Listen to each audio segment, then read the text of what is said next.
Hello les amis, je vous retrouve pour une nouvelle vidéo sur le football et la Ligue Europa 2025-2026 et je vais vous présenter le débrief en statistique du match Braga contre Betis Séville, un match qui avait lieu ce mercredi 8 avril 2026 à 18h45 pour le compte des quarts de finale.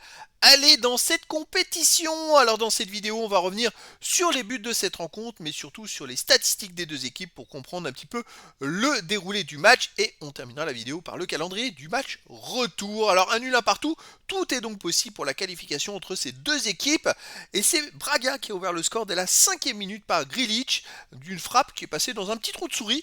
Mais voilà, Braga a mené 1-0 et il menait 1-0 à la mi-temps et en deuxième mi-temps, Cucho Hernandez a égalisé pour le Betis Séville sur pénalty à la 61e minute. C'est vrai que le Betis Séville a surtout joué en contre-attaque et a eu quelques occasions en contre-attaque, mais voilà un pénalty avec une faute, je dirais presque bête d'un défenseur de Braga qui tacle dans la surface de réparation là où il faut pas tacler, peut-être plus accompagner le joueur. Et donc un partout au score final.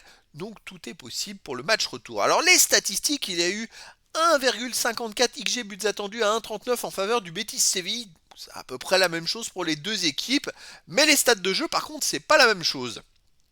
63,5% de possession de balle à 36,5% pour Braga, 695 passes tentées à 395, 625 passes réussies à 320, 89,9% de passes réussies à 81%. Braga a quand même bien dominé collectivement la rencontre. Mais 10 occasions à 7 pour le Betis Séville, 11 tirs à 7 pour le Betis Séville, 6 tirs cadrés à 3 pour le Betis Séville, 3 tirs contrés à 2 pour Braga, un poteau à 0 pour le Betis Séville, 3 jeux à 2 pour le Betis Séville. Effectivement, Braga a eu plus la balle. Ils ont très bien joué pendant une heure et après, c'est vrai qu'avec la fatigue, l'entrée des nouveaux joueurs côté Betis Séville, il y a eu quelques grosses occasions pour le Betis Séville et je pense que c'est là que le Betis Séville a eu le plus d'occasions et le plus de IG parce qu'au final, je dirais dans la première heure, avant qu'ils égalisent le Betis Séville, Braga avait quand même bien dominé la rencontre.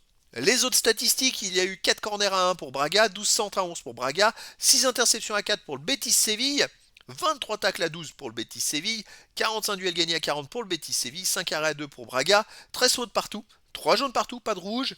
Là, des statistiques un peu plus équilibrées avec certaines en faveur du Betis Séville, comme les tacles par exemple, bien en faveur du Betis Séville. Mais c'est vrai que voilà, Braga était à domicile. Et je pense que le plus dur a été fait peut-être pour le Betis Séville, parce que il me semble que Braga à l'extérieur a quand même un peu plus de difficultés, mais ça on verra bien au match retour. Le Betis Séville, je crois que c'est une équipe qui marche plutôt bien à la maison. Après voilà, c'est un match de Coupe d'Europe, donc tout est encore possible. Alors justement, ce match retour les amis, ce sera le 16 avril prochain à 21h. Donc voilà, c'est pour vous donner l'horaire et le jour. Et donc cette fois, le match retour, il va se jouer au Betis Séville. Donc voilà, c'était le débrief en statistique du match Braga contre Betis Séville. Un match qui s'est terminé sur un nul, un but partout. Voilà les amis, je vous dis à très bientôt pour une nouvelle vidéo.